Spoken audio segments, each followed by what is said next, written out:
Thank you, Mr. Speaker.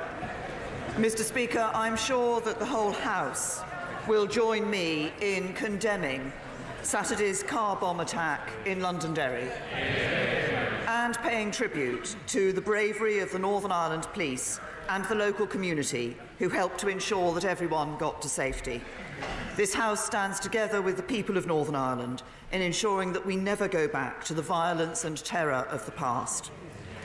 Mr. Speaker, turning to Brexit, following last week's vote, it is clear that the government's approach had to change, and it has.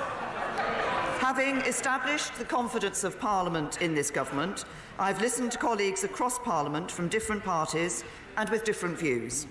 Last week I met the leader of the Liberal Democrats, the Westminster leaders of the DUP, SNP, Plaid Cymru and the Green Party, and backbench members from both sides of this House.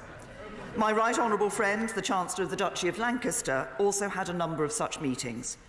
The government has approached these meetings in a constructive spirit, without preconditions, and I'm pleased that everyone we met with took the same approach. I regret the right honourable gentleman, the Leader of the Opposition, has not chosen to take part so far. I hope he will reflect on that decision. Given the importance of this issue, we should all be prepared to work together to find a way forward, and my ministerial colleagues and I will continue with further meetings this week. Let me set out the 6 key issues which have been at the centre of the talks to date. The first 2 relate to the process for moving forwards. First, there is widespread concern about the possibility of the UK leaving without a deal. And there are those on both sides of the House who want the government to rule this out. But we need to be honest with the British people about what that means. The right way to rule out no deal is for this House to approve a deal with the European Union. That is what this government is seeking to achieve. The only other guaranteed way to avoid a no-deal Brexit is to revoke Article 50, which would mean staying in the EU. There are others who think that what we need is more time, so they say we should extend Article 50 to give longer for Parliament to debate how we should leave and what a deal should look like. This is not ruling out no deal, but simply deferring the point of decision. And the EU are very unlikely simply to agree to extend Article 50 without a plan for how we are going to approve a deal. So when people say rule out no deal, the consequences of what they are actually saying are that if we in Parliament can't approve a deal, we should revoke Article 50. Mr. Speaker, I believe this would go against the referendum result. And I do not believe that is a course of action that we should take or which this House should support. Second, all the opposition parties that have engaged so far, and some backbenchers, have expressed their support for a second referendum. I've set out many times my deep concerns about returning to the British people for a second referendum.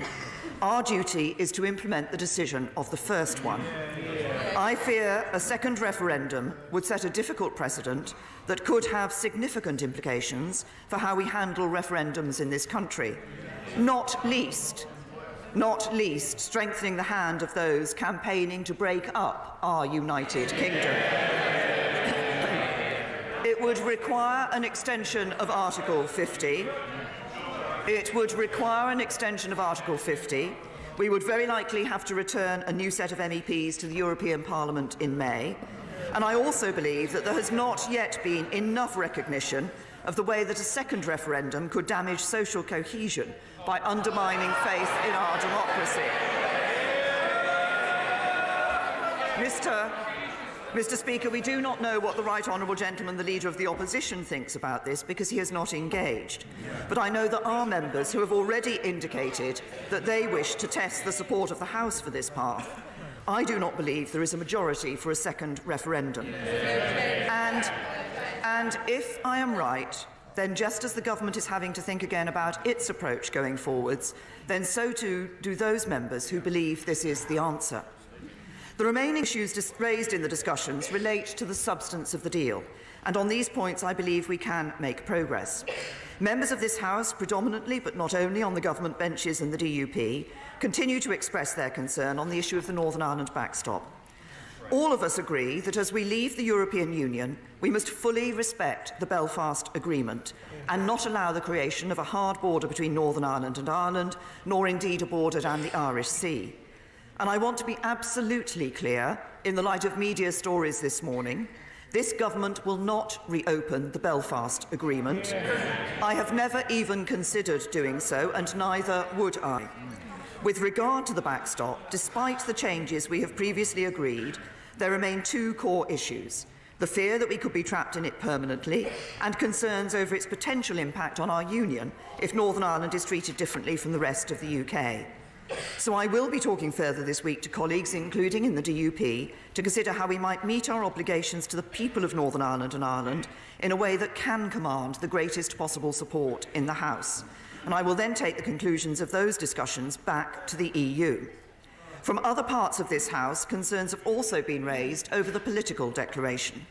In particular, these have focused on a wish for further precision around the future relationship. The political declaration will provide the basis for developing our detailed negotiating mandate for the future, and this new phase of negotiations will be different in a number of ways. It will cover a far broader range of issues in greater depth, and so will require us to build a negotiating team that draws on the widest expertise available, from trade negotiators to security experts and specialists in data and financial services. And as we develop our mandate across each of these areas, I want to provide reassurance to the House.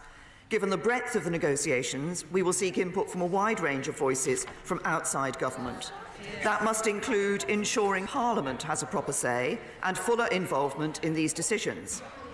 It is government's responsibility to negotiate, but it is also my responsibility to listen to the legitimate concerns of colleagues, both those who voted leave and who voted remain, in shaping our negotiating mandate for our future partnership with the EU.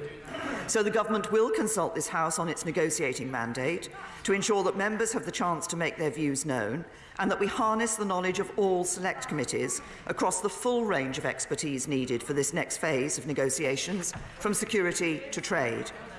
This will also strengthen the government's hand in the negotiations, giving the EU confidence about our position and avoiding leaving the bulk of parliamentary debate to a point when we're under huge time pressure to ratify. Now, I know that to date Parliament has not felt it has enough visibility of the government's position as it has been developed and negotiated. It has sought documents through humble addresses, but that mechanism cannot take into account the fact that some information, when made public, could weaken the UK's negotiating hand. So as the negotiations progress, we will also look to deliver confidential committee sessions that can ensure Parliament has the most up-to-date information whilst not undermining the negotiations. And we will regularly update the House, in particular before the 6 monthly review points with the EU foreseen in the agreement.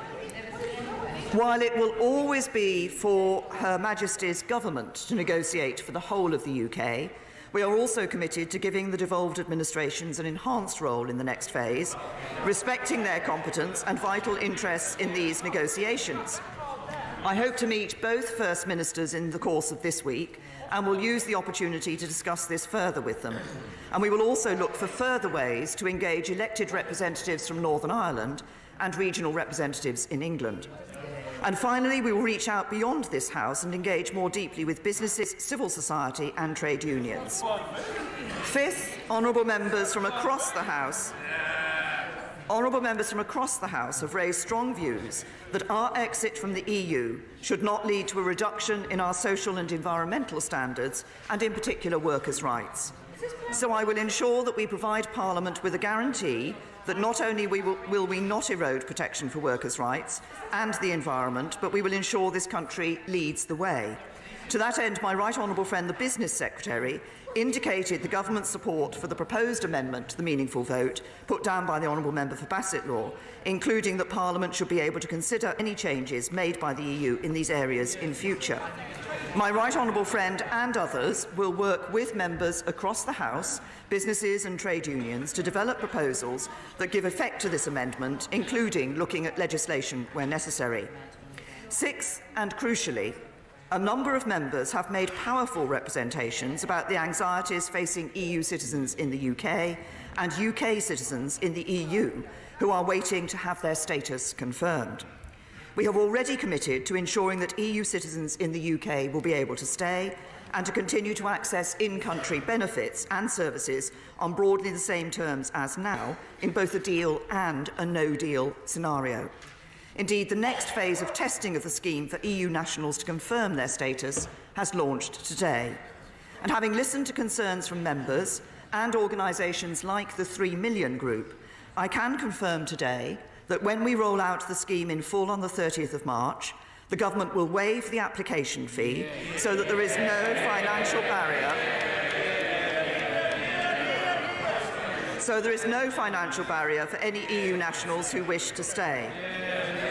And anyone who has or will apply during the pilot phase will have their fee reimbursed. And more details about how this will work will be made available in due course. Some EU member states have similarly guaranteed the rights of British nationals in a no-deal scenario, and we will step up our efforts to ensure that they all do so. Mr. Speaker, let me briefly set out the process for the days ahead. In addition to this statement, today I will lay a written ministerial statement as required under Section 13(4) and 5 of the EU Withdrawal Act, and table a motion in neutral terms on this statement as required by Section 13(6). This motion will be amendable and will be debated and voted on in this House on the 29th of January, and I will provide a further update to the House during that debate.